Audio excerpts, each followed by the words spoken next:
কলকাতা থেকে জাস্ট 1 ঘন্টার ডিস্টেন্সে আজ চলে এসেছি লন্ডন। ওই যে বুলেট ট্রেন দাঁড়িয়ে রয়েছে আর তার প্ল্যাটফর্ম হয়েছে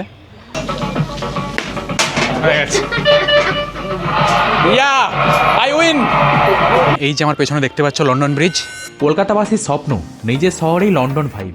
তাহলে কি সত্যিই বারাসাত থেকেই শুরু হলো কলকাতাকে লন্ডন বানানোর কাজ? মাত্র 20 টাকার টিকিট কেটে এখানে নাকি পাওয়া যাচ্ছে একদম লন্ডনের ফিল। কিন্তু আসলেই কি তাই, নাকি সবটাই শুধু হাইপ? আজকের এই ভিডিওতে আমি তোমাদের ঘুরিয়ে দেখাবো এই ভাইরাল মিনি লন্ডন আসলে ঠিক কেমন। কলকাতা থেকে জাস্ট 1 ঘন্টার ডিস্টেন্সে আজ চলে এসেছি লন্ডন। তো ইন্ডিয়া অনেক ঘুরে দেখালাম তোমাদেরকে, এবার ঘুরে দেখাবো লন্ডন। তবে তার আগে এই যে তোমাদেরকে বললাম লন্ডন চলে এসেছি, বেসিক্যালি এটা লন্ডন না, এটা বারাসাতের বুকে নিউলি ওপেন্ড একটা পার্কটার নাম সিরাজ উদ্যান।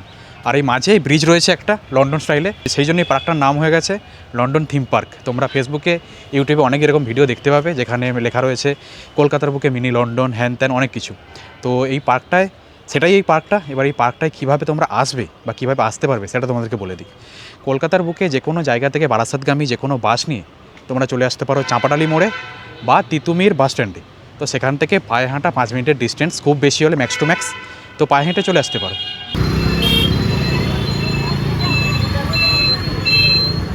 তিতুমির বাস স্ট্যান্ড থেকে নামলেই দূর থেকেই চোখে পড়ে এই পার্কের এন্ট্রি গেট। আর গেটের একদম পাশেই রয়েছে টিকিট কাউন্টার। মাত্র 20 টাকার টিকিট কেটে আমরা ঢুকে পড়লাম এই ভাইরাল পার্কের ভেতরে ঢুকতেই প্রথমেই যেটা চোখে পড়ে সেটা হলো বাংলার শেষ স্বাধীন নবাব সিরাজউদ্দৌলার একটা মূর্তি। এই সিরাজউদ্দৌলা ছিলেন বাংলার শেষ স্বাধীন নবাব। খুব অল্প বয়সেই তিনি সিংহাসনে বসেন আর তার সময় শুরু হয় ব্রিটিশদের সাথে সংঘর্ষ। 1757 সালে পলাশীর যুদ্ধে বিশ্বাসঘাতকতার কারণে তিনি পরাজিত হন। আর সেই ঘটনার পর থেকেই ধীরে ধীরে বাংলায় ব্রিটিশ শাসনের সূচনা হয়। তাই ইতিহাসে সিরাজউদ্দৌলার নাম শুধু একজন নবাব হিসেবেই নয়, বরং বাংলার স্বাধীনতার শেষ প্রতীক হিসেবেও মনে রাখা হয়। তো বেসিক্যালি এই পার্কটার নাম সিরাজ উদ্যান। তো সেই সিরাজ উদ্যান পার্কটার পেছনে সিরাজউদ্দৌলার ভূমিকা রয়েছে, আর সিরাজউদ্দৌলাই সেই দাঁড়িয়ে রয়েছে এই আমার পেছনে। ব্যাপারটা একটু ফিসি অবশ্যই লাগছে। এদিকে সবাই বলছে লন্ডন থিম পার্ক, পার্কের অ্যাকচুয়াল নাম সিরাজ উদ্যান। লন্ডন থিম পার্কে আবার দাঁড়িয়ে রয়েছে সিরাজউদ্দৌলা। কী ব্যাপারটা ঠিক বোঝা যাচ্ছে না, বাট হ্যাঁ আছে, এই সিরাজউদ্দৌলা দাঁড়িয়ে রয়েছে। আর এনার নাম থেকেই এই পার্কের নাম হয়েছে সিরাজ উদ্যান। চলে এসেছি যেই লন্ডন ব্রিজের কথা বললাম, এই যে আমার পেছনে দেখতে পাচ্ছ লন্ডন ব্রিজ। আর বিরাট বড় blogger in the town guys, আমি এসেছি বলে ব্লগ করতে। লন্ডন ব্রিজে গাড়ি ফাড়ি সব বন্ধ করে দিয়েছে, দেখতে পাচ্ছ। এই কয়েকটা জন লোক আছে দাঁড়িয়ে ছবি হবে তুলছে, আমারই ফ্যান ট্যান হবে।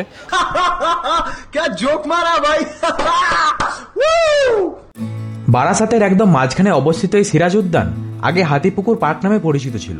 সম্প্রতি এটাকে নতুনভাবে রেনোভেট করা হয়েছে, আর সেই কারণেই এখন সোশ্যাল মিডিয়ায় জায়গাটা বেশ ট্রেন্ডিং। এই পার্কটার সাথে জড়িয়ে আছে একটা ইন্টারেস্টিং হিস্ট্রিও। শোনা যায় নবাব সিরাজউদ্দৌলার সময় এই জায়গাটা ব্যবহার করা হতো, আর এখানকার পুকুরগুলো থেকেই নাকি তার হাতিদের জন্য জল সরবরাহ করা হতো।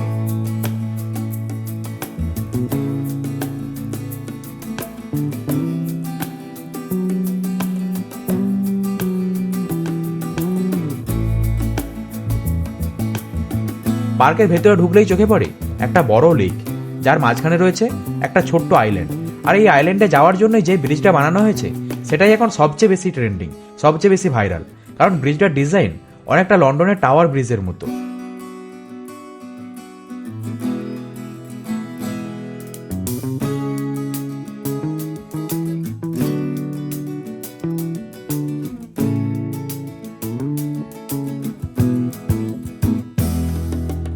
আর এই যে লেকটা যেটা বললাম, মাঝখানে লেক বলো বা একটা পুকুর টাইপের রয়েছে, আর তার উপর ওই যে ব্রিজ, যেটার জন্য এই জায়গাটার নাম হয়ে গেছে London theme park, mini London in Kolkata.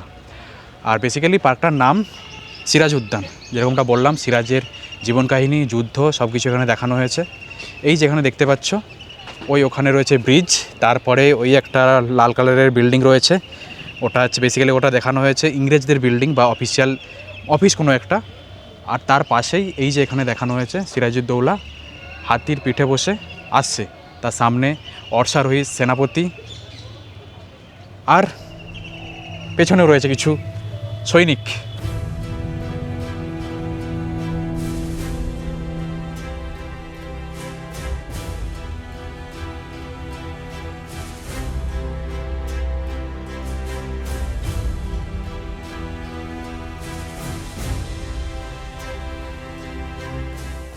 4-5 জন হলে? এমনি কোনো টাইমিং ফাইমিং কিছু আছে? আর টিকিট প্রাইস কীরকম আছে? না বলছি টিকিট কীরকম প্রাইস আছে? 5-6 জন হলে তারপরে ছাড়া হবে। বুলেট ট্রেন দেখালাম লন্ডন পার্কে বুলেট ট্রেন, ওই যে বুলেট ট্রেন দাঁড়িয়ে রয়েছে আর তার প্ল্যাটফর্ম হয়েছে।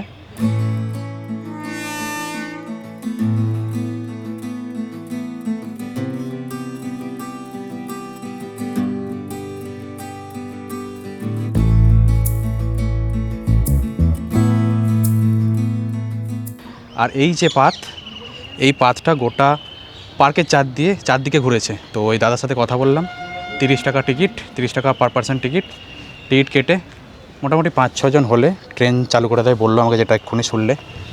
তো এটাই, এলে তোমরা বুলেট ট্রেনের এক্সপিরিয়েন্স নিতে পারো। এই পার্কের মধ্যে গেমিং জোন রয়েছে, এখানে দু রকম গেম রয়েছে, একটা এয়ার হকি আর একটা হলো এই বাস্কেট। ওপর দিয়ে তো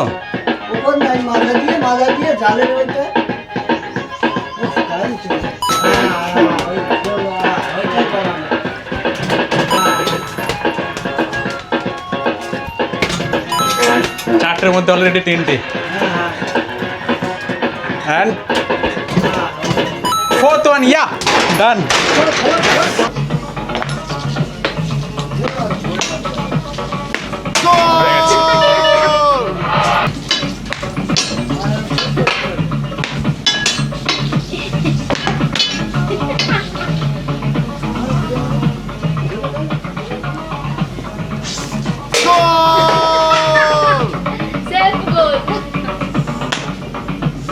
কি সব করছি আমি, নিজের গোলে নিজেই মারছি।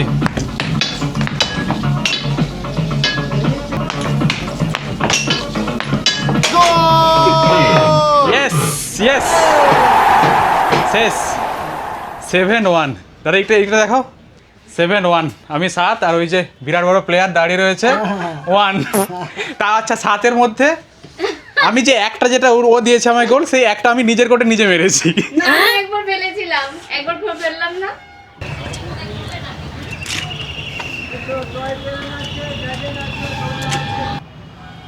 আচ্ছা, বেসিক্যালি আজকে এসেছিলাম বারাসাতে নিউলি ওপেন্ড একটা পার্কটার নাম সিরাজ উদ্যান।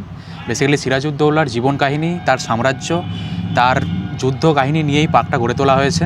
এই চারধারে দেখতে পাবে পার্কে এলে, তার যুদ্ধ কাহিনী, তার সাম্রাজ্য, ইংরেজদের সাথে যুদ্ধ, সবটাই এখানে দেখানো হয়েছে, তাই এর নাম সিরাজ উদ্যান। আর এই পার্কটার একটা মেন অ্যাট্রাকশন হলো পার্কের মাঝে একটা লন্ডন স্টাইলের একটা ব্রিজ রয়েছে। সেইখান থেকেই এই পার্কটার নাম সিরাজ উদ্যান পার্কটাই হয়ে গেছে লন্ডন থিম পার্ক। তোমরা ফেসবুকে বা ইউটিউবে দেখতে পাবে লন্ডন থিম পার্ক, কলকাতার বুকে লন্ডন, এরকম অনেক টাইপের ভিডিও দেখতে পাবে। তো বেসিক্যালি সেটাই এটা। আর পার্কে কী চলে কী হয় তোমরা সবই জানো, তাই সেগুলোকে বাঁচিয়ে আমাকে ভিডিও করতে হয়েছে, তাই বেশি কিছু দেখাতে পারলাম না, বাট যতটা যা রয়েছে দেখানোর চেষ্টা করলাম। তো জাস্ট এটাই। তো এই ছিল বারাসাতের ভাইরাল মিনি লন্ডন সিরাজ উদ্যান। এবার প্রশ্ন হচ্ছে, সোশ্যাল মিডিয়ায় যে পরিমাণ হাইপ চলছে এই জায়গাটা নিয়ে, সেটা কি সত্যিই অতীত? আমার এক্সপিরিয়েন্স থেকে বললে, বন্ধু বান্ধব বা বয়ফ্রেন্ড গার্লফ্রেন্ডের সাথে একটু ফ্রি টাইম স্পেন্ড করার জন্য জায়গাটা খারাপ না। স্পেশালি ইভিনিং টাইমে ভাইবসটা বেশ ভালোই লাগে। কিন্তু যদি তোমার এক্সপেকটেশন থাকে একদম রিয়েল লন্ডন ফিল, তাহলে একটু হতাশ হতেই হবে, কারণ ওই ব্রিজটা ছাড়া তেমন আর কিছুই নেই। এরিয়াটাও একদমই ছোট, তাই ওভারঅল যারা বারাসাতের আশেপাশে থাকো তারা একবার ভিজিট করতেই পারো, বাট হাইপের মতো অতটা এক্সট্রা অর্ডিনারি কিছুই নেই। ভিডিওটা যদি ভালো লেগে থাকে তাহলে অবশ্যই লাইক করো আর চ্যানেলটা সাবস্ক্রাইব করে রেখো। আর এরকম রিয়েলিটি চেক ভিডিও আরও দেখতে চাইলে কমেন্টে জানাতে পারো। তো আজকের মতো এখানেই শেষ করছি, দেখা হবে পরের কোনো ভিডিওতে। Till then, stay healthy and keep exploring.